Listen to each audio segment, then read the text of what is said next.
So MPC students, BPC students already first year MPC అంటే maths physics chemistry, BiPC అంటే biology zoology botany zoology physics chemistry ఉంటాయి. So BiPC తీసుకున్న inter first ఇయర్లో, MPC తీసుకున్న మీకు physics అనేది compulsory. So ఇక్కడ మనం ఫస్ట్ ఇయర్ ఫిజిక్స్ చూస్తున్నాం. సో ఈ ఫస్ట్ ఇయర్ ఫిజిక్స్లో మనకి 14 చాప్టర్స్ ఉంటాయి కంప్లీట్గా. సో ఈ 14 చాప్టర్స్ నేమ్స్ ఏంటో తెలుసుకుంటే సో చాప్టర్స్ వెయిటేజ్ గురించి అది కూడా తర్వాత తెలుసుకోవచ్చు. ఫస్ట్ ముందు చాప్టర్స్ నేమ్స్ ఏంటో తెలుసుకుందాం. ఫస్ట్ ఇయర్ ఫిజిక్స్లో చాప్టర్స్ నేమ్స్ ఏంటో తెలుసుకొని ఆ తర్వాత మార్క్స్ వెయిటేజ్ గురించి, ఆ తర్వాత ఒక్కొక్క చాప్టర్ డిస్కస్ చేసుకుంటూ ఉన్నాం. ఓకే, సో నేను ఇప్పుడు మార్క్స్ వెయిటేజ్ని బట్టి చాప్టర్ స్టార్ట్ చేస్తాను. అంటే స్టార్టింగ్ చాప్టరే కాకుండా ఏ చాప్టర్స్ అయితే మోస్ట్ ఇంపార్టెంట్ చాప్టర్స్ అంటే essays, shorts, very shorts. First essays మీద బాగా ఫోకస్ పెడదాం, తర్వాత షార్ట్స్, తర్వాత వెరీ షార్ట్స్. సో అలా question wise important chapters pick up చేసుకొని మొత్తం 14 చాప్టర్స్ని ఇయర్ వైజ్ కంప్లీట్ చేసాం. Okay, so MPC students, BiPC students, I wish you all the best. So first year physics starts with 14 lessons. So 14 లెసన్లో 10 lessons names చూద్దాం. So ఇది first lesson వచ్చి first lesson physical world.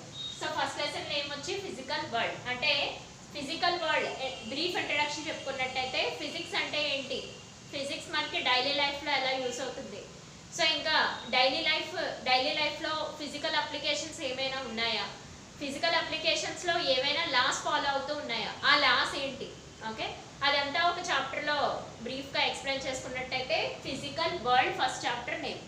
So second చాప్టర్కి వచ్చేసి units and measurement. For example మీరు మార్కెట్కి వెళ్తారు, మార్కెట్కి వెళ్ళినా సరే ఏదైనా సరే ఆ క్వాంటిటీ ఫిజికల్ క్వాంటిటీస్ని కొనాలంటే ఏమైనా ఫ్రూట్స్ కానీ లేకపోతే మన నిత్యావసర సరుకులు అంటే మన డైలీ వాడే ప్రతి దాన్ని యూనిట్స్తో తీసుకొని మెజర్ చేసుకొని మనం కొంటాం. కేజీ ఇవ్వండి, 2 కేజీలు ఇవ్వండి, లీటర్ పెట్రోల్ కొట్టించండి, ఇలా ప్రతిదీ యూనిట్స్తో పిలుచుకొని మెజర్ చేసుకొని కేజీ మెజర్ చేసో లేదా 2 కేజెస్ మెజర్ చేసో అలా వేటిల్ని యూజ్ చేసి మెజర్ చేస్తాం. అసలు యూనిట్స్ ఏంటి, మెజర్మెంట్స్ ఏంటి, అసలు ఎన్ని రకాల సిస్టమ్స్ ఉన్నాయి ఇవన్నీ కూడా అంటే ఎస్ఐ సిస్టమా, సిజిఎస్ సిస్టమా, ఎంకే సిస్టమా, ఇవన్నీ 10th క్లాస్లో మేబీ 9th క్లాస్లో వినే ఉంటారు. బట్ కానీ అవన్నీ రీకలెక్ట్ చేసుకుంటాం. ఇప్పుడు కేజీ శనగపప్పు ఇవ్వండి, అదే ఎగ్జాంపుల్గా సరదాగా చెప్పుకున్నా, ఒక రేషన్ షాప్కి వెళ్ళి కేజీ శనగపప్పు ఇవ్వండి అంటే వాడు కేజీ మెజర్ చేసిస్తాడు. నువ్వు కేజీ అనేది యూనిట్స్. లీటర్ పెట్రోల్ ఫిల్ చేయండి అని అనగానే వాడు లీటర్ మెజర్ చేసుకొని అక్కడ ఆ డిజిటలైజ్డ్ దాని మీద లీటర్ మెజర్ చేసుకొని సో పెట్రోల్ అందులో ఫిల్ చేస్తాడు. అంటే క్వాంటిటీని మెజర్ చేయడానికి యూనిట్స్ కావాలి, మెజర్మెంట్ కావాలి. సో సెకండ్ చాప్టర్ అంతా దాని గురించి డిస్కస్ చేస్తాం. ఇంకా థర్డ్ చాప్టర్ నేమ్ వచ్చి motion in a straight line. So ఒక పార్టికల్ స్ట్రైట్ లైన్ మోషన్లో ఉన్నప్పుడు ఎటువంటి వెలాసిటీ ఎలా ఉంటుంది, యాక్సిలరేషన్ ఎలా ఉంటుంది, అసలు వెలాసిటీ అంటే ఏంటి, యాంగులర్ మోషన్ అంటే ఏంటి, యాంగులర్ వెలాసిటీ అంటే ఏంటి, ఇలా ప్రతిదీ డెఫినేషన్ తీసి తెలుసుకుంటాం. సో నెక్స్ట్ కాన్సెప్ట్ వచ్చేసి వెక్టార్స్. సో వెక్టార్స్ అంటే ఏంటో మీరు ఆల్రెడీ 9th, 8th, 10th ఆ చాప్టర్ ఆ క్లాసెస్లో ఆ స్టాండర్డ్స్లో నేర్చుకున్నా. ఇప్పుడు వెక్టార్స్ అంటే ఏంటో ఇక్కడ క్లారిటీగా నేర్చుకుంటారు. పారలెలోగ్రామ్, లా ఆఫ్ వెక్టార్స్ అంటే ఏంటి, సో వెక్టార్స్ ఎడిషన్ అంటే ఏంటి, vector subtraction, vector multiplication, vector divisions, అసలు వెక్టార్కి స్కేలర్ అంటే ఏంటి, ఏ క్వాంటిటీస్ వెక్టార్స్ అవుతాయి, ఇవన్నీ కూడా మీరు 4th చాప్టర్లో తెలుసుకుంటారు. నెక్స్ట్ 5th చాప్టర్ నేమ్ వచ్చేసి motion in a plane. So ఒక ప్లేన్ లాంటి సర్ఫేస్, ఫర్ ఎగ్జాంపుల్ ఈ డస్ట్రిమిక్ ప్లేన్ అనుకుంటే ఏదైనా పార్టికల్ ఈ ప్లేన్లో ఎలా మోషన్లో ఉంటుంది. ఈ డస్ట్ రే ప్లేన్ అని కాదు, మీ చుట్టుపక్కల ఏ సరౌండింగ్స్ ఉన్నా అవి ఒక ప్లేన్ లా కన్సిడరేషన్లోకి తీసుకొని అందులో ఏ పార్టికల్ మోషన్ ఎలా అంటే దాని యాక్సిలరేషన్ ఎలా ఉంది, వెలాసిటీ ఎలా ఉంది, అలా. ఇది స్ట్రైట్ లైన్. ఇందాకైతే స్ట్రైట్ లైన్లో ఎలా ఉందో చెప్తారు ఈ చాప్టర్లో అయితే. థర్డ్ చాప్టర్లో అయితే స్ట్రైట్ లైన్లో ఎలా ఉందో డిస్కస్ చేస్తాం, అంటే ఇలా స్ట్రైట్ లైన్లో, కానీ వెలక్ కాదు, ఒక ప్లేన్లో ఎలా ఉందో డిస్కస్ చేస్తాం. అది ఏ షేప్ అయినా సరే, రెక్టాంగిల్ అయినా సరే, స్క్వేర్ అయినా సరే, సర్కిల్ అయినా సరే, what ever it may be, అది ఏదైనా సరే ఒక ప్లేన్లో పార్టికల్ మోషన్ ఎలా ఉందని డిస్కస్ చేస్తాం. సో నెక్స్ట్ 6th చాప్టర్ వచ్చి వర్క్, పవర్, ఎనర్జీ. వర్క్ అంటే ఏంటి, పవర్ అంటే ఏంటి, ఎనర్జీ అంటే ఏంటి. పవర్ దేనికోసం, ఇన్ని హార్స్ పవర్, మనం బైక్ డ్రైవ్ చేస్తున్నాం అనుకో, ఇంత హార్స్ పవర్తో వెళ్తుందని చెప్తాం. ట్రైన్స్ వెళ్తాయి, మోషన్లో ఉన్న ప్రతి పార్టికల్ దానికంటూ కొంత పవర్ ఉంటుంది, అవునా. మనకు కూడా విల్ పవర్ ఉండాలి అని అంటారు. మనం ఎంత విల్ పవర్గా మనం ఎంత విల్ పవర్గా ఒక స్ట్రైక్ ఇస్తే అంత వర్క్ జరుగుతుందని అర్థం. సో ఇవన్నీ కూడా ఎనర్జీ, దానికోసం ఎనర్జీ కావాలి.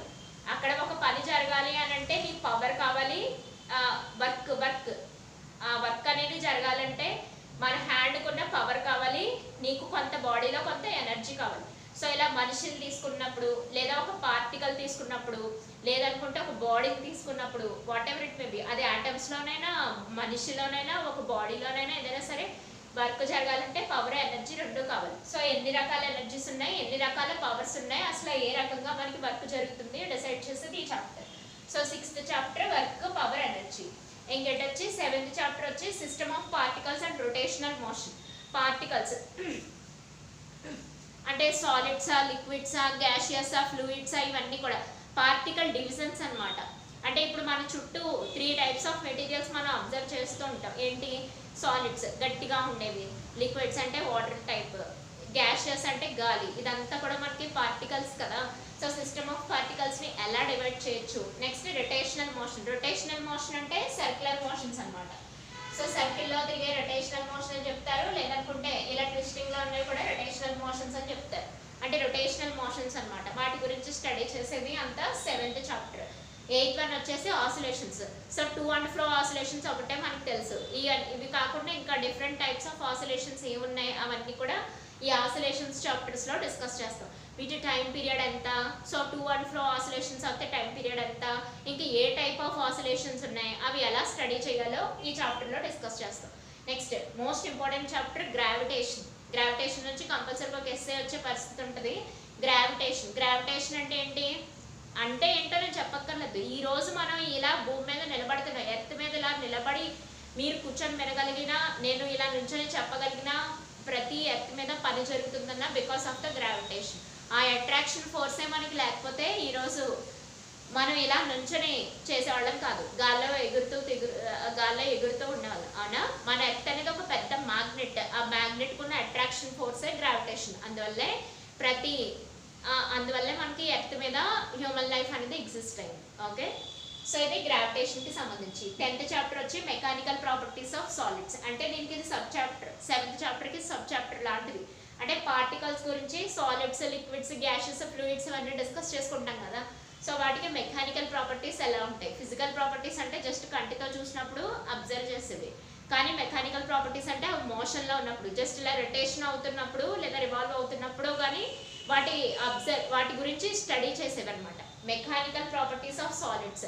So solids mechanical properties. Mechanical is nothing but motion.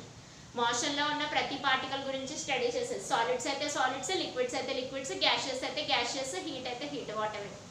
So ఇదంతా మనకి 10 చాప్టర్స్. రిమైనింగ్ 4 చాప్టర్స్ రాస్తాం. సో ఇప్పుడు 10th చాప్టర్ అర్థమైంది కదా. Mechanical properties. Mechanical properties is nothing but motion. మోషన్లో సాలిడ్స్ మోషన్లో ఉన్నప్పుడు వాటి ప్రాపర్టీస్ ఎలా ఉంటాయో డిస్కస్ చేయండి. సో ఇది 10th చాప్టర్ గురించి. సో 11, 12, 13, 14 కూడా డిస్కస్ చేసుకొని ఇందులో ద మోస్ట్ ఇంపార్టెంట్ చాప్టర్ని ఫస్ట్ డిస్కస్ చేసుకుందాం. ఓకే,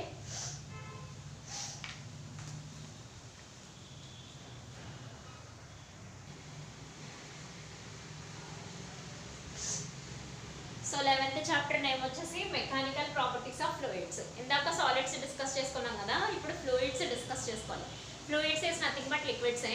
బట్ కానీ లిక్విడ్కి ఫ్లూయిడ్కి చిన్న డిఫరెన్స్ ఉంది. అది పోను క్లాసుల్లో అంటే ఆ చాప్టర్ గురించి మొత్తం చాప్టర్ అంతా డిస్కస్ చేస్తున్నప్పుడు డిస్కస్ చేసుకోవచ్చు. Okay, so mechanical properties is nothing but ఆ ఫ్లూయిడ్స్ మోషన్లో ఉన్నప్పుడు సిచ్యువేషన్ ఏంటి, వాటి గురించి స్టడీ చేయడం. డిఫరెంట్ ఎక్స్పెరిమెంట్స్ ఏంటి, డిఫరెంట్ లాస్ ఏంటి దానికి సంబంధించినవి. ఓకే, సో నెక్స్ట్ చాప్టర్ వచ్చేసి thermal properties of matter. Matter అంటే సాలిడ్ అయినా అవ్వచ్చు, లిక్విడ్ అయినా అవ్వచ్చు, గ్యాసెస్ అయినా అవ్వచ్చు, ఏదైనా అవ్వచ్చు. బట్ కానీ దాని థర్మల్ ప్రాపర్టీస్ అంటే హీట్ అప్లై చేసినప్పుడు ఎలా ఉంటుంది, హీట్ రిమూవ్ చేసినప్పుడు సిచ్యువేషన్ ఎలా ఉంటుంది, హీట్ గురించి అంతా మొత్తం. హీట్ అప్లై చేస్తే ఎలాగా, హీట్ తీసేసినప్పుడు ఎలాగా. సింపుల్గా ఫన్నీగా చెప్పుకోవాలంటే ఒక బౌల్ని మనం అస్తమానం గ్యాస్ స్టవ్ మీదే కదా అన్ని పనులు చేస్తూ ఉంటాం. తినడానికి తిండైనా, స్నానానికి నీళ్ళైనా, ఏదైనా సరే. గ్రేజర్ ఉంటుంది వేరే విషయం, అది పక్కన పెట్టండి. ఏదైనా సరే మనం గ్యాస్ స్టవ్ మీద పెర్ఫామ్ చేసి హీట్ అప్లై చేస్తాం. హీట్ అప్లై చేసినప్పుడు సిచ్యువేషన్ ఏంటి, హీట్ డౌన్ అయినప్పుడు సిచ్యువేషన్ ఏంటి. అది లిక్విడ్స్ తీసుకున్నట్టయితే, సాలిడ్ తీసుకున్నట్టయితే ఎలాగా, గ్యాసెస్ తీసుకున్నట్టయితే ఎలా. సో అదంతా బ్రీఫ్గా స్టడీ చేస్తాం ఈ చాప్టర్లో. Thermal properties of matter. Okay, so next thermodynamics. So thermodynamics అంటే కూడా నథింగ్ బట్ హీట్ గురించి స్టడీ స్టడీ చేసే బ్రాంచే. ఇది ఫిజిక్స్లో ఒక బ్రాంచ్. ఏకంగా థర్మోడైనమిక్స్ గురించి డిగ్రీ కాకుండా ఇంకా చెప్పాలంటే థర్మోడైనమిక్స్ అనేది ఒక ఓషన్ లాంటిది, సముద్రం లాంటిది. ఎంత చదివినా థర్మోడైనమిక్స్లో అలా లాస్ పుట్టుకొస్తూనే ఉంటాయి. థర్మోడైనమిక్స్ అంటే థర్మో అంటే హీట్ అని అర్థం, డైనమిక్స్ అంటే హీట్ గురించి స్టడీ చేయడమే. బట్ కానీ dynamics is nothing but motion. Mechanical properties అన్న మోషన్ గురించి స్టడీ చేయడం, డైనమిక్స్ అన్న కూడా మోషన్లో ఉన్నప్పుడు స్టడీ చేయడమే. Next kinetic theory of gases. Kinetic theory మనకి పొటెన్షియల్ ఎనర్జీ, కైనెటిక్ ఎనర్జీలని 2 ఎనర్జీలు ఉంటాయి. కైనెటిక్ ఎనర్జీ గురించి డిస్కస్ చేసుకోవడం అనమాట. గ్యాసెస్ కున్న కైనెటిక్ ఎనర్జీ గురించి డిస్కస్ చేసుకోవడం. పొటెన్షియల్ ఎనర్జీ ఎప్పుడు కూడా ఒక బాడీ స్టేబుల్గా ఉన్నప్పుడు ఆ బాడీకి పొటెన్షియల్ ఎనర్జీ ఉంటుంది. అదే ఆ బాడీ మోషన్లో ఉన్నప్పుడు దానికి కైనెటిక్ ఎనర్జీ ఉంటుంది. Potential energy is converted into kinetic energy, but energy neither can be created Nar can be destroyed. Law of conservation of ఎనర్జీని బేస్ చేసుకొని energy neither can be created Nar can be destroyed. మనం దాన్ని సృష్టించలేము, అలా అని దాన్ని నాశనం చేయలేము. ఒక దాని నుంచి ఒక ఫామ్ నుంచి ఇంకొక ఫామ్కి మారుతుంది అంతే. So potential energy kinetic energy కింద చేంజ్ అవుతుంది. ఆ టైప్లో గ్యాసెస్ పొటెన్షియల్ ఎనర్జీ ఉన్నప్పుడు, కైనెటిక్ ఎనర్జీలో ఉన్నప్పుడు సిచ్యువేషన్ ఏంటి? పొటెన్షియల్ ఎనర్జీ అంటే పొజిషన్ వల్ల వచ్చే ఎనర్జీ. అంటే నేను ఈ పొజిషన్లో ఉన్నంతసేపు నాకు పొటెన్షియల్ ఎనర్జీ ఉంటుంది. నేను ఎప్పుడైతే మోషన్లోకి రావడం స్టార్ట్ చేశానో నాకు ఆ ప్లేస్లో కైనెటిక్ ఎనర్జీ వస్తుంది. సో నేనే గ్యాస్ అనుకుంటే ఆ కైనెటిక్ ఎనర్జీని స్టడీ చేయడం నా గురించి. ఓకే, నేను కాదు, ఆ గ్యాసెస్ గురించి స్టడీ చేయడం. ఓకే, థర్మోడైనమిక్స్ అనేది ఒక బ్రాంచ్, ఫిజిక్స్లో ఒక బ్రాంచ్. అది ఓషన్ లాంటిది ఇందాక చెప్పినట్టే. సో ఇది కూడా హీట్ గురించి స్టడీ చేయడమే. డైనమిక్స్ అంటే మోషన్లో ఉన్నప్పుడు, రెస్ట్లో ఉన్నప్పుడు కాకుండా మోషన్లో ఉన్నప్పుడు స్టడీ చేసుకోవడం. ఓకే, సో ఇప్పుడు నేను ఇందాక ఫస్ట్ నుంచి చెప్తుంది ఏంటి, మనకి ఎస్ఐ ఈక్వేషన్స్ కవర్ అయ్యే చాప్టర్స్ ఫస్ట్ చూద్దాం, తర్వాత షార్ట్స్, తర్వాత వెరీ షార్ట్స్. అలానే 14 చాప్టర్లో ఏ చాప్టర్ అశ్రద్ధ చేయొద్దు, అన్నీ డిస్కస్ చేద్దాం. At the same time problems కూడా చూద్దాం. సో ఇప్పుడు 12th చాప్టర్ స్టార్ట్ చేసుకుందాం, తర్వాత 13th చాప్టర్ స్టార్ట్ చేస్తాం. సో 12th చాప్టర్లో థర్మల్ ప్రాపర్టీస్ ఆఫ్ మ్యాటర్ యొక్క థర్మల్ ప్రాపర్టీస్ ఏంటి అంటే, హీట్ అంటే ఏంటి, టెంపరేచర్ అంటే ఏంటి, సెల్సియస్ స్కేల్ అంటే ఏంటి, ఫారెన్హీట్ స్కేల్ అంటే ఏంటి, ఇవన్నీ డిస్కస్ చేస్తాం అన్నమాట. ఓకే, సో ఇప్పుడు 12th చాప్టర్ని స్టార్ట్ చేసుకోవచ్చు. 12th చాప్టర్ నేమ్ ఏంటి? Thermal properties of matter. So ఇప్పుడు 12th చాప్టర్ నేమ్ రాద్దాం.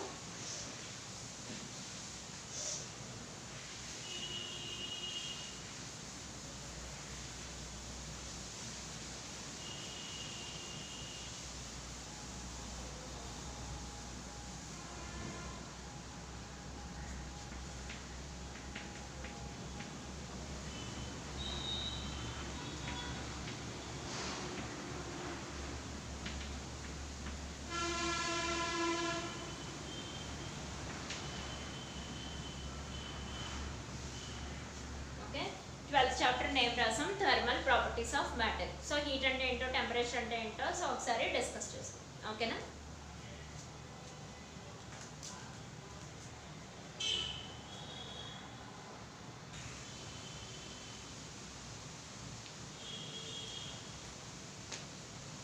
సో ఈ చాప్టర్కి సంబంధించి ఇంట్రడక్షన్ అని చెప్పొచ్చు, లేదా ద మోస్ట్ ఇంపార్టెంట్ డెఫినేషన్ అని కూడా చెప్పొచ్చు. సో ఈ డెఫినేషన్స్ 2 కూడా చాలా ఇంపార్టెంట్, కానీ ఈ డెఫినేషన్ని బేస్ చేసుకొని ఈ చాప్టర్ వెళ్తుంది. ఓకే, ఈ చాప్టర్ అంతా కూడా హీట్ టెంపరేచర్ మీద డిస్కస్ చేస్తూ ఉంటాం. మ్యాటర్ అంటే సాలిడ్ అయినా అవ్వచ్చు, లిక్విడ్ అయినా అవ్వచ్చు, గ్యాసెస్ అయినా అవ్వచ్చు, వాట్ ఎవర్ ఇట్ ఉంది. సో ఇక్కడ ఫస్ట్ హీట్ అనే డెఫినేషన్ని చూద్దాం. Heat is nothing but it is a form of energy transferred between 2 systems. అది హీట్ అనేది ఒక టైప్ ఆఫ్ ఎనర్జీ అంట. హీట్ ఎనర్జీ కూడా ఒక టైప్ ఆఫ్ ఎనర్జీయే. అది 2 సిస్టమ్ల మధ్య ట్రాన్స్ఫర్ అవ్వచ్చు, లేదా or a system and its surroundings by virtue of its temperature difference. లేదా ఒక సిస్టమ్కి ఒక సరౌండింగ్స్కి మధ్య ట్రాన్స్ఫర్ అవ్వచ్చు. ఎనర్జీ అనేది ట్రాన్స్ఫర్ అవుతుంది. Heat is a form of energy which is transferred between 2 systems. So 2 systems మధ్య అయినా ట్రాన్స్ఫర్ అవ్వచ్చు, లేదా సిస్టమ్ సరౌండింగ్స్ మధ్య కూడా ట్రాన్స్ఫర్ అవ్వచ్చు. ఎప్పుడంట? By virtue of its temperature difference. Must and షుడ్గా టెంపరేచర్ డిఫరెన్స్ కండిషన్ మెయింటైన్ చేయడం వల్ల మనకి హీట్ ఎనర్జీ అనేది ట్రాన్స్ఫర్ అవుతుంది అని చెప్తున్నారు. ఓకే, సిస్టమ్కి మధ్య ట్రాన్స్ఫర్ అవుతుంది అని అంటే ఇందాక చెప్పుకుంది, ప్రతిరోజు మనం ఏదైనా కుక్ చేసుకోవడానికి స్టవ్ వెలిగించే కదా, స్టవ్ని ఆన్ చేసి స్టవ్ని బర్న్ చేసి ఏదైనా మనం కుక్ చేసుకుంటాం, అవునా?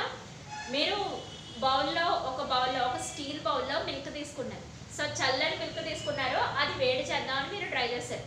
సో చల్లని బౌల్లో మిల్క్, నార్మల్ మిల్క్ లేదా చల్లగా ఉన్న మిల్క్, ఈ 2 కూడా ఒక సిస్టమ్ అనుకోండి. ఎగ్జాంపుల్ సరదాగా చూసుకున్నట్టయితే అది ఒక సిస్టమ్ అనుకోండి, మీ స్టవ్ ఒక సిస్టమ్, అవునా? ఇదేమో ఒక రకమైన టెంపరేచర్, ఇదేమో ఒక రకంగా ఉంది, ఈ సిస్టమ్ ఇంకొక సిస్టమ్ ఏమో ఇంకొక రకంగా ఉంది. అంటే ఇది ఒక టెంపరేచర్ దగ్గర మెయింటైన్ అవుతుంది, ఈ బౌల్ ఒక టెంపరేచర్ దగ్గర మెయింటైన్ అవుతుంది, ఈ స్టవ్ వేరే టెంపరేచర్ దగ్గర మెయింటైన్ అవుతుంది, అవునా? సో ఇక్కడ నుంచి ఉన్న హీట్ ఎనర్జీ ఇక్కడ ఉంది కదా, స్టవ్ దగ్గర ఉన్న హీట్ ఎనర్జీ ఈ బౌల్లో ఉన్న మిల్క్కి ట్రాన్స్ఫర్ అవుతుంది. ఎందువల్ల? ఇక్కడ ఉన్న టెంపరేచర్ ఏమో సమ్ 230 డిగ్రీ సెంటిగ్రేడ్ అనుకోండి ఎగ్జాంపుల్గా, ఇది ఒక 10 డిగ్రీ సెంటిగ్రేడ్ అనుకోండి. మరి ఈ 230 ఎక్కడ, ఈ 10 డిగ్రీ సెంటిగ్రేడ్ ఎక్కడ? అందువల్ల ఈ 230 degree centigrade stove heat energy ఈ 10 డిగ్రీ సెంటిగ్రేడ్ బౌల్లో ఉన్న మిల్క్కి ట్రాన్స్ఫర్ అవుతుంది. ఓకే, సో ఆ రకంగా రెండు సిస్టమ్స్, స్టవ్ ఒక సిస్టమ్, బౌల్ ఆఫ్ మిల్క్ ఒక సిస్టమ్. ఓకేనా? లేదా సిస్టమ్కి సరౌండింగ్స్కి అంటే అది ఇంకో లైవ్ ఎగ్జాంపుల్ చెప్పుకుందాం. జనరల్గా సమ్మర్ అయినా అది వింటర్ అయినా సరే, డే టైం చూసుకున్నట్టయితే సూర్యుడు సన్ బాగా పర్ఫెక్ట్గా వచ్చిన రోజు చూసుకున్నాం అనుకో, మరి బట్టలు తీసుకెళ్ళి మనకు తడిచిన బట్టలు తీసుకెళ్ళి టెర్రస్ పైన ఆరేస్తాం, అవునా? అవి సాయంత్రానికల్లా పొడిగా ఎందుకు అయిపోతాయి అంటే మన చుట్టూ ఉన్న సరౌండింగ్స్ నీకు హాట్గా ఉన్నాయి, అవునా? అది ప్రకృతి, నేచర్లో సన్ ఉంది, అది మనం ఏమి ఆర్టిఫిషియల్గా ప్రొవైడ్ చేయట్లేదు స్టవ్లా. ఇప్పుడు మన గ్యాస్ స్టవ్ ఉందంటే మనం ఆర్టిఫిషియల్గా ప్రొవైడ్ చేస్తున్నాం, అది వేరే విషయం. ఇది ఒక సిస్టమ్, బౌల్లో ఉన్న మిల్క్ ఇంకో సిస్టమ్, అది సిస్టమ్కి మధ్య లైవ్ ఎగ్జాంపుల్. కామెడీగా తీసుకున్నట్టయితే మన లైఫ్, మన చుట్టూ ఉన్న ప్రాక్టికల్ లైఫ్లోనే మనకు చాలా ఎగ్జాంపుల్స్ తీసుకోవచ్చు. అదే తడి బట్టలు తీసుకెళ్ళి టెర్రస్ పైన ఆరేస్తాం, అవునా? ఆ టెర్రస్ పైన తడిగా ఉన్న బట్టలు మరి సాయంత్రానికి కూడా సన్ బాగా హాట్గా ఉన్న రోజు, అంటే ఏ సమ్మర్ అయినా వింటర్ అయినా సరే కొన్నిసార్లు సన్ చాలా హాట్గా వస్తాడు. 50 డిగ్రీస్ 60 డిగ్రీస్ టెంపరేచర్ మెయింటైన్ చేస్తాం. ఆ టైంలో మనం తడిగా ఉన్న బట్టలు కాస్త ఏమైపోతాయి, సాయంత్రం అయ్యేటప్పటికి నీట్గా పొడిగా అయిపోతాయి, డ్రైగా అయిపోతాయి. ఎందువల్ల అంటే సిస్టమ్, ఈ బట్టలు అనేవి ఒక సిస్టమ్, చుట్టూ ఉండే సరౌండింగ్స్, వీటి మధ్య టెంపరేచర్ డిఫరెన్స్ మెయింటైన్ అవుతుంది. ఇదేమో కోల్డ్గా ఉంది, అదేమో హాట్గా ఉంది, చుట్టూ సరౌండింగ్స్. అందువల్ల టెంపరేచర్ డిఫరెన్స్ అనేది వచ్చింది. ఎప్పుడైతే virtue of its temperature difference maintain అయిందో హీట్ ఎనర్జీ అనేది ట్రాన్స్ఫర్ అవుతూ ఉంటుంది. At the same time heat energy అనే కాదమ్మా, కోల్డ్ కూడా ఒక ఎనర్జీనే. మరి అందుకే కదా రిఫ్రిజిరేటర్స్, నువ్వు నార్మల్ టెంపరేచర్లో అన్నీ తీసుకెళ్ళి రిఫ్రిజిరేటర్లో పెడతావు, ఆ ప్రతి దాన్ని కోల్డ్ ఎనర్జీని ట్రాన్స్ఫర్ చేస్తాయి, చేసి -3 ఇది +డిగ్రీస్. హీట్ ఎనర్జీ అంటే ప్లస్ కింద మెయింటైన్ చేస్తాం, అదే కోల్డ్ ఎనర్జీ అయితే మైనస్లో చెప్తాం, అంతే తేడా. Okay, so heat is nothing but is a form of energy which is transferred between 2 systems లేదా సిస్టమ్ అండ్ సరౌండింగ్స్. సో ఈ 2 ఎగ్జాంపుల్స్ గుర్తుపెట్టుకొని అవసరం లేదు, మీరు అబ్జర్వ్ చేసుకుంటే సరిపోద్ది. ఒకటి milk glass of milk stove మీద పెట్టడం, లేదా బౌల్ ఆఫ్ మిల్క్ స్టవ్ మీద ప్లేస్ చేయడం, 2 సిస్టమ్స్. లేదనుకుంటే మన క్లాత్స్ ఎండలో ఆరేసుకోవడం. సో ఈ 2 కూడా మనకి లైవ్ ఎగ్జాంపుల్స్. సో నెక్స్ట్ కానీ యూనిట్స్ వచ్చేసి జౌల్స్. సో ఎస్ఐ యూనిట్స్ వచ్చేసి జౌల్స్ అనమాట. మనకి మొత్తానికి 3 టైప్స్ ఆఫ్ యూనిట్స్ ఉంటాయి, CGS system, MKS system, SI system. SI system అంటే ఇంకా స్టాండర్డ్ సిస్టమ్. నువ్వు యూఎస్ వెళ్ళినా సరే హీట్ని జౌల్స్లోనే చెప్పాలి. యూఎస్ వెళ్తే అది, యూఎస్ వెళ్ళినా, ఆస్ట్రేలియా వెళ్ళినా, యూరోప్ వెళ్ళినా, యూకే వెళ్ళినా, ఎక్కడైనా సరే అది హీట్ని జౌల్స్లోనే కొలుస్తారు. మన ఇండియాలో ఒకటే జౌల్స్లో కొలిసి యూఎస్లో, యూకేలో, ఆస్ట్రేలియాలో వేరే యూనిట్స్ ఏం కొలరు. స్టాండర్డ్ యూనిట్స్ అనమాట. మొత్తం హోల్ వరల్డ్, ప్రపంచం అంతా స్టాండర్డ్ యూనిట్స్ హీట్కి జౌల్సే. ఓకే, నెక్స్ట్ కాన్సెప్ట్ వచ్చేసి temperature. It is the relative measure of indication or hotness or coldness. నేను ఎంత చెప్పాను కదా, హాట్నెస్ అయితే బాడీ హాట్నెస్ని పాజిటివ్ ప్లస్ అనే సింబల్తో చెప్తాం, కోల్డ్నెస్ అంటే రిఫ్రిజిరేటర్స్ మైనస్ అనే సింబల్స్తో చెప్తాం. ఇండికేషన్ అనమాట, 20 డిగ్రీస్ ఉందా, 20 కెల్విన్ ఉందా, ఇవన్నీ చెప్పడమే టెంపరేచర్ అనమాట. అంటే నెంబర్లో చెప్పినట్టయితే, సారీ లెటరింగ్ కాదు, నెంబర్లో చెప్పినట్టయితే టెంపరేచర్. హీట్ అనేదేమో ఫార్మ్ ఆఫ్ ఎనర్జీ అనమాట. 2 సిస్టమ్ల మధ్య ట్రాన్స్ఫర్ అవుతుంది, లేదా ఒక సిస్టమ్కి సరౌండింగ్కి మధ్య ట్రాన్స్ఫర్ అవుతుంది. బట్ కానీ టెంపరేచర్ డిఫరెన్స్ అనేది మెయింటైన్ అవ్వాలంటే మెయింటైన్ అవుతుంది కూడా, అప్పుడే మనకి ట్రాన్స్ఫర్ అనేది జరుగుతుంది, అవునా? సో టెంపరేచర్ అనేది మనకి నెంబర్స్లో ఇండికేషన్ జరుగుతుంది. So it is the relative measure of indication just indicate చూపిస్తుంది. నీకు అక్కడ 20 డిగ్రీస్ ఉందా, 10 డిగ్రీస్ ఉందా, 20 కెల్విన్ ఉందా అని చెప్పడానికి అనమాట. హాట్గా ఉందా, కోల్డ్గా ఉందో చెప్పడం కోసం. ఓకే, ప్రతిసారి ఇది హాట్ అనేది కోల్డ్ అని మనం ఫిజికల్గా టచ్ చేసి స్పర్శతోనే చెప్పక్కర్లా. ఆ ఇండికేషన్ టెంపరేచర్ అంతవరకు ఎందుకు. మీకు ఈరోజు ఈ టైం కరోనా టైం, అవునా? మన బాడీ టెంపరేచర్ని కొలుచుకోవాలంటే మనకి ఇండికేటర్గా థర్మోమీటర్ కావాలి. టెంపరేచర్, మన బాడీ టెంపరేచర్ అంటే మనం హీట్గా ఉన్నామా, కోల్డ్గా ఉన్నామా, ఏ రకంగా ఉన్నాం, ఒక బాడీ, మనిషి బాడీ అనే కాదు, ఏదైనా సాలిడ్ అయినా లిక్విడ్ అయినా గ్యాసెస్ అయినా ఏదైనా సరే థర్మోమీటర్ని పెట్టి, థర్మామీటర్, థర్మో అంటే టెంపరేచర్ని మెజర్ చేసే మీటర్ అని అర్థం. ఓకే, హాట్ అయినా అవ్వచ్చు, కోల్డ్ అయినా అవ్వచ్చు. ఓకే, యూజువల్గా వీటిని 2 రకాల యూనిట్స్తో చెప్తారు. ఫస్ట్ యూనిట్స్ కెల్విన్ అంటారు. కెల్విన్ కే అనే లెటర్తో డినోట్ చేస్తాం. మీరు ఊహించుకున్నట్టే కెల్విన్ అంటే సైంటిస్ట్ పేరే. కెల్విన్ కే అనే లెటర్తో డినోట్ చేస్తాం. రెండోది డిగ్రీ సెంటిగ్రేడ్ అని చెప్తారు. డిగ్రీ సెంటిగ్రేడ్స్ యూనిట్స్ అన్నమాట ఈ రెండు. డిగ్రీ సెంటిగ్రేడ్స్ అంటే దాని అర్థం ఏంటి, ఇలా రాస్తాం డిగ్రీ సెంటిగ్రేడ్స్. ఓకేనా, సో ఒకటి కెల్విన్, రెండోది డిగ్రీ సెంటిగ్రేడ్. ఈ రెండు యూనిట్స్. ఫస్ట్ ఇంపార్టెంట్ డెఫినేషన్స్ ఈ రెండు. ఇంపార్టెంట్ డెఫినేషన్లనే కాకుండా ఈ చాప్టర్కి ఇంట్రొడక్షన్స్ కూడా ఇవే. కెల్విన్ ఒకటి, డిగ్రీ సెంటిగ్రేడ్ ఒకటి. అయితే కెల్విన్కి డిగ్రీ సెంటిగ్రేడ్కి మధ్య ఒక చిన్న రిలేషన్ ఉంది, అది నేర్చుకుందాం. ఓకే, సో ఇది హీట్ టెంపరేచర్ గురించిన definition, at the same time chapter introduction కూడా. ఓకే,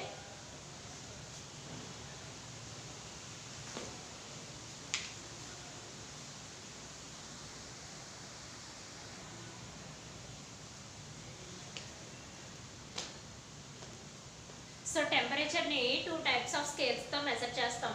ఒకటి సెల్సియస్ స్కేల్, రెండు ఫారెన్హీట్ స్కేల్. అవి యూనిట్స్ ఇందాక చెప్పినవి కెల్విన్, డిగ్రీ సెంటిగ్రేడ్స్ అనేవి యూనిట్స్. బట్ కానీ టెంపరేచర్ని మెజర్ చేయడం కోసం 2 టైప్స్ ఆఫ్ స్కేల్స్ని యూజ్ చేస్తాం. యూనిట్స్ వేరు, స్కేల్స్ వేరు. ఓకే, అంటే ఇప్పుడు మీరు ఏదైనా క్వాంటిటీ మెజర్ చేయడానికి మనం తీసుకునే తూకం ఉంటుంది కదా. ఫర్ ఎగ్జాంపుల్ మీరు ఏదైనా షాప్కి వెళ్ళారు, అందులో కేజీ 2 కేజీలో వేసుకోవాలనుకుంటున్నారు. సో కేజీ 2 కేజీలో వేయాలి అని అంటే మీకు ఒక మెజర్ చేసే తూకం కావాలంటే ఫిజికల్ బ్యాలెన్స్ ఒకటి కావాలి. అవునా, ఫిజికల్ బ్యాలెన్స్ అయినా కావాలి, లేదా డిజిటలైజ్డ్ బ్యాలెన్స్ అయినా కావాలి.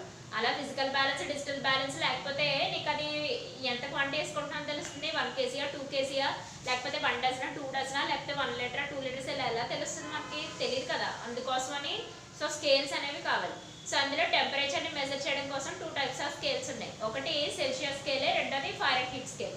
అయితే ఈ స్కేల్స్కి కూడా lower fixing point, upper fixed point రెండు ఉంటాయి. అంటే వీటి మధ్యలో అవి టెంపరేచర్ని, అంటే lower fixed point, upper fixed point, ఈ రెండింటి మధ్యలో టెంపరేచర్ని మెజర్ చేస్తుంది అనమాట. అంటే ఈ స్కేల్ ఇలా డ్రా చేసుకున్నాం అనుకో, ఒక సెల్సియస్ స్కేల్ ఇలా డ్రా చేసుకున్నట్టయితే లోయర్ ఫిక్స్డ్ పాయింట్ వచ్చి 0 degree centigrade, next upper fixed point వచ్చి 100 డిగ్రీ సెంటిగ్రేడ్. అదే విషయం అక్కడ రాశాను. లోయర్ ఫిక్స్డ్ పాయింట్ వచ్చి 0 degree centigrade, upper fixed point వచ్చి 100 డిగ్రీ సెంటిగ్రేడ్. మధ్యలో ఇవన్నీ మనకి ఒక 100 డివిజన్స్ అవుతాయి. సో ఇదంతా సెల్సియస్ స్కేల్ అన్నమాట. సో ఇదంతా మనకి సెల్సియస్ స్కేల్.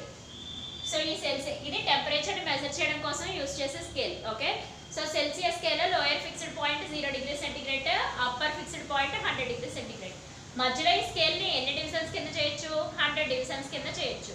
సో ఇదంతా మనకి సెల్సియస్ స్కేల్ గురించి. ఓకేనా, టెంపరేచర్ని మెజర్ చేయాలంటే 20 డిగ్రీస్ వచ్చిందా, 30 డిగ్రీస్ వచ్చిందా, 40 డిగ్రీస్ వచ్చిందా అవి చెప్పడం కోసం.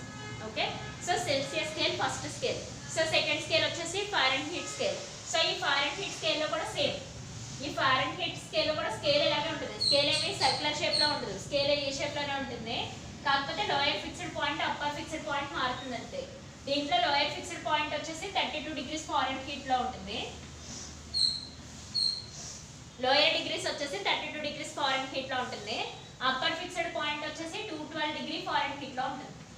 ఓకేనా, ఇదంతా ఫారెన్హీట్ స్కేల్ గురించి.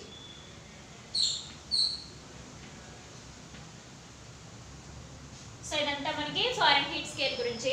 మధ్యలో డివిజన్స్ ఉన్నాయి కదా, ఇవి 180 డివిజన్స్ ఉంటాయి అంతే. అంటే 32కి 212కి మధ్యలో 180 గీతలు ఉంటాయి అనమాట. 100 డివిజన్స్ అంటే 100 గీతలు ఉంటాయి, 180 డివిజన్స్ అంటే 180 గీతలు ఉంటాయని అర్థం. ఇలా స్కేల్ మీద ఉంటాయి కదా, అదే మీ నార్మల్ స్కేల్ ఎలా ఉంటుంది అలాగే ఉంటుందమ్మా, పెద్ద తేడా ఏముండదు. మీ నార్మల్ స్కేల్ చూసారు కదా, నార్మల్ స్కేల్స్ మనం వాడతాం లెంతలు మెజర్ చేయడానికి, గీతలు కొట్టుకోవడానికి యూజ్ చేసుకుంటాం కదా. అది ప్లాస్టిక్ స్కేల్ అయినా, ఐరన్ స్కేల్ అయినా, వుడెన్ స్కేల్ అయినా, ఏదైనా సరే. సో అలాగే ఉంటుంది ఫారెన్హీట్ స్కేల్, సెల్సియస్ స్కేల్. కాకపోతే lower fixed point 32 degree Fahrenheit, upper fixed point 212 degree Fahrenheit. మధ్యలో స్కేల్ని ఎన్ని డివిజన్స్ చేయొచ్చు, 180 డివిజన్స్ కింద చేస్తాయి. 180 డివిజన్స్ కింద చేయొచ్చు. ఇప్పుడు ఈ సెల్సియస్ స్కేల్కి ఫారెన్హీట్ స్కేల్స్కి మధ్య రిలేషన్ అనమాట. ఎందుకు రిలేషన్ ఫైండ్ అవుట్ చేయాలి? ఒరిజినల్గా సెల్సియస్ స్కేల్, ఫారెన్హీట్ స్కేల్ అని చెప్పొచ్చు కదా. మరి మీకు ఎప్పుడైనా సరే ఒకవేళ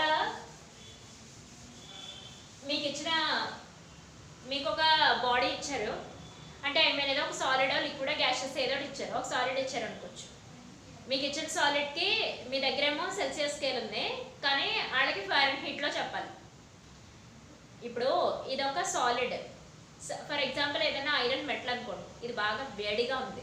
ఇప్పుడు దీని టెంపరేచర్ని లేదా బాగా కోల్డ్గా ఉంది, హాట్ అయినా సరే కోల్డ్ అయినా సరే ఏదైనా పక్కది. సో ఇది ఐరన్ బాగా హీట్గా ఉంది అనుకుందాం, దీని టెంపరేచర్ని చెప్పాలి. నా దగ్గర సెల్సియస్ స్కేలే ఉంది, కానీ మీరు ఫారెన్హీట్లో కూడా చెప్పాలి. నా దగ్గర ఫారెన్హీట్ స్కేల్ లేదు, వెళ్ళి తెచ్చుకుంటారంటే కుదరదు కదా. సో సెల్సియస్ స్కేల్ ఉన్నప్పుడు సెల్సియస్ స్కేల్తో మెజర్ చేసి దాన్ని ఫారెన్హీట్లో కన్వర్ట్ చేసేయచ్చు. సో దానికోసం అనమాట ఈ రిలేషన్. సో ఇది మీరు అబ్జర్వ్ చేసినట్టయితే ఫస్ట్ ఇది తీసుకోవాలి, C-0 అంటే Celsius scale minus lower fixed point by ఎన్ని డివిజన్స్ చేసామో అన్ని. అంతేకాని ఇది అప్పర్ ఫిక్స్డ్ పాయింట్ కాదమ్మా, ఎన్ని డివిజన్స్ చేసామో అన్ని. ఇది వచ్చేసి లోయర్ ఫిక్స్డ్ పాయింట్. ఓకే, చాలా మంది అనుకుంటారు ఇది లోయర్ ఫిక్స్డ్ పాయింట్, ఇది అప్పర్ ఫిక్స్డ్ పాయింట్, ఇదేదో బాగుంది C- లోయర్ బై అప్పర్ అని వేసుకుంటాం, కానీ అలా కాదు. ఇక్కడ ఎన్ని డివిజన్స్ అయితే స్కేల్ మీద ఎన్ని డివిజన్స్ అయితే ఉన్నాయో అవి తీసుకోవాలి, కానీ తప్పు. ఇది జాగ్రత్తగా అబ్జర్వ్ చేసుకోవాల్సిన విషయం. సో C-0/100, C-0/100 అంటే Celsius scale minus lower fixed point by ఎన్ని డివిజన్స్ అయ్యాయి అన్ని, అంటే 100 divisions. Next Fahrenheit scale -32 lower fixed point by 180 divisions. చాలా మంది ఇది 212 వేస్తే రావట్లేదని అంటారు, అది కుదరదు. సో ఇది స్టాండర్డ్ ఫార్ములాస్ ఎవరు మార్చలేము కదా, ఆల్రెడీ ప్రీ డిఫైన్డ్. సైంటిస్ట్లో బోల్డ్ అంటే డిఫరెంట్ టైప్స్ ఆఫ్ ఎక్స్పెరిమెంట్స్ చేసి ఒక ఫార్ములాని డిఫైన్ చేస్తారు. సో అలా డిఫైన్ చేసిన రిలేషన్ అనమాట ఇది సెల్సియస్ స్కేల్కి ఫారెన్హీట్ స్కేల్కి మధ్య. So Celsius scale minus lower fixed point by 100 divisions, fixed point కాదు. So Fahrenheit scale -32/180 divisions. So రెండింటికి మధ్య రిలేషన్ ఈ ఈక్వేషన్తో చెప్తాం. అంటే సెల్సియస్ స్కేల్ ఇచ్చినప్పుడు సెల్సియస్ స్కేల్, ఫారెన్హీట్ స్కేల్ ఇచ్చినప్పుడు ఫారెన్హీట్, రెండు ఫైండ్ అవుట్ చేసుకోవచ్చు ఈజీగా ఈ రిలేషన్ని యూజ్ చేస్తాం. సో ఇప్పుడు ఇది అబ్జర్వ్ చేసినట్టయితే ఇది మనకి 100, 180 20 టేబుల్లో క్యాన్సిల్ చేసేద్దాం. 20 టేబుల్లో క్యాన్సిల్ చేసినట్టయితే 25s 29s అవునా, 25s ఇది 29s ఇది. సో ఇది ఇప్పుడు దీన్ని ఎలా మార్చొచ్చు, C/5 will be equal to ఎంత అవుతుంది, F-32/9. సో 20 టేబుల్లో క్యాన్సిల్ చేశాను, 5 టైమ్స్ 9 టైమ్స్ క్యాన్సిల్ చేశాను అనమాట. సో ఇక్కడ మీరు అబ్జర్వ్ చేసినట్టయితే 5 మనకి డివిజన్లో ఉంది, మరి ఈక్వల్ టు కట్ సైడ్ తీసుకెళ్తే ఏమవుతుంది, మల్టిప్లికేషన్లో ఉంటుంది అవునా. ఈక్వల్ టుకి ఒక సైడ్ డివిజన్లో ఉంటే ఇంకో సైడ్ మల్టిప్లికేషన్ అనే విషయం అందరికీ తెలిసిందే. సో ఇక్కడ డివిజన్లో ఉంది, అటు సైడ్కి వెళ్తే multiplication. So C will be equal to 5 × F-32/9. So ఇది హోల్ 9 అని కూడా రాసుకోవచ్చు, మల్టిప్లికేషనే కదా, మైనస్లు ప్లస్లు కాదు కదా. Multiplication 5/9 × F-32. So Celsius scale ఇస్తే ఫారెన్హీట్ స్కేల్లో మీరు చెప్పేయచ్చు. Okay, so Celsius scale Fahrenheit scale రెండు రిలేషన్ ఈ రకంగా ఉంటుంది. మరి ఫారెన్హీట్ స్కేల్లో చెప్పాలంటే అప్పుడు ఈ రిలేషన్ ఎలా మార్చుకోవాలి, ఎలా, ఇక్కడ 9 డివిజన్లో ఉంది కదా, మరి అటు సైడ్ తీసుకెళ్తే మల్టిప్లికేషన్ అప్పుడు ఇది ఎలా మారుతుంది, 9C/5 is equal to F-32. So ఇది -32 ఇటు సైడ్ తీసుకొద్దాం, అంటే ఈక్వేషన్కి రైట్ సైడ్ తీసుకొచ్చినట్టయితే రైట్ సైడ్కి సారీ ఈక్వేషన్కి లెఫ్ట్ సైడ్, అది లెఫ్ట్ రైట్ కదా పోనీ. సో ఈక్వేషన్కి లెఫ్ట్ సైడ్ తీసుకున్నట్టయితే -32 కాస్త ఏమవుతుంది మనకి +32 కింద అయిపోతుంది, ఇటు సైడ్ తీసుకొస్తే. సో ఇది ఏమవుతుంది 9C/5 + 32 that will be equal to F. So ఇదొక రిలేషన్. A +32 అంటే డినామినేటర్లో ఉందనుకున్నారు కనుక మొత్తానికి +32 ఓన్లీ దీనికి ఒక్కదానికే ఉంది division. 9C/5 + 32 will be equal to F. అంటే ఫారెన్హీట్ స్కేల్కి సెల్సియస్ స్కేల్కి మధ్య ఉన్న రిలేషన్ ఇది. ఓకే, సో మళ్ళీ ఒకసారి మళ్ళీ ఎక్స్ప్లెయిన్ చేసుకుందాం. సో సెల్సియస్ స్కేల్కి ఫారెన్హీట్ స్కేల్కి మధ్య ఉన్న రిలేషన్ అంటే C-0/100 డివిజన్స్. సో ఇది లోయర్ ఫిక్స్డ్ పాయింట్, ఇది డివిజన్స్, అప్పర్ ఫిక్స్డ్ పాయింట్ కాదు. సో ఇది Fahrenheit scale minus lower fixed point 32, 212 కాదు ఇక్కడ 180 డివిజన్స్ కింద తీసుకుంటాం. సో 20 టేబుల్లో క్యాన్సిల్ చేసినట్టయితే ఇది 5 టైమ్స్ ఇది 9 టైమ్స్ క్యాన్సిల్ అవుతుంది. So C/5 will be equal to F-32/9. So దీన్ని ఎలా ఉంచుకొని క్యాలిక్యులేట్ చేసినా పర్లేదు, లేదా ఈ 2 టైప్స్లో మార్చేసుకొని పర్లేదు. ఎలాగా C will be equal to 5/9 × F-32 ఇది ఒక ఫార్ములా. సో దీన్ని ఇంకోలా రాసుకోవచ్చు, F will be equal to 9C/5 + 32. So ఈ రెండు కూడా ఫారెన్హీట్ స్కేల్కి సెల్సియస్ స్కేల్కి మధ్య ఉన్న రిలేషన్. సో మళ్ళీ ఒకసారి రీకలెక్ట్ చేసుకుందాం ఫస్ట్ నుంచి క్లాస్. సో ఇది 12th చాప్టర్ డిస్కస్ చేస్తున్నాం, థర్మల్ ప్రాపర్టీస్ ఆఫ్ ఏంటది మ్యాటర్ని డిస్కస్ చేస్తున్నాం. సో ఇక్కడ హీట్కి టెంపరేచర్కి డెఫినేషన్ చెప్పుకున్నాం. Heat is nothing but a form of energy which is transferred from ఒక సిస్టమ్ నుంచి ఇంకో సిస్టమ్కైనా, 2 systems over or system and surroundings. So temperature అంటే నెంబర్లో ఇండికేట్ చేయడం. సో వాటికి యూనిట్స్ వచ్చి it is a indication of hotness or coldness. Hotness చెప్పొచ్చు, కోల్డ్నెస్ చెప్పొచ్చు. ఓకే, యూనిట్స్ వచ్చేసి కెల్విన్, నెక్స్ట్ వచ్చేసి డిగ్రీ సెంటిగ్రేడ్. స్కేల్స్ మెజర్ చేయడానికి వాడే స్కేల్స్ ఏంటి? Celsius scale, Fahrenheit scale. So ఇదంతా ఈ చాప్టర్కి సంబంధించిన brief introduction. Okay, so next క్లాసెస్లో linear expansion, volume expansion, areal expansion గురించి డిస్కస్ చేద్దాం. నెక్స్ట్ రైల్వే ట్రాక్స్ గురించి కూడా డిస్కస్ చేద్దాం. ఓకే.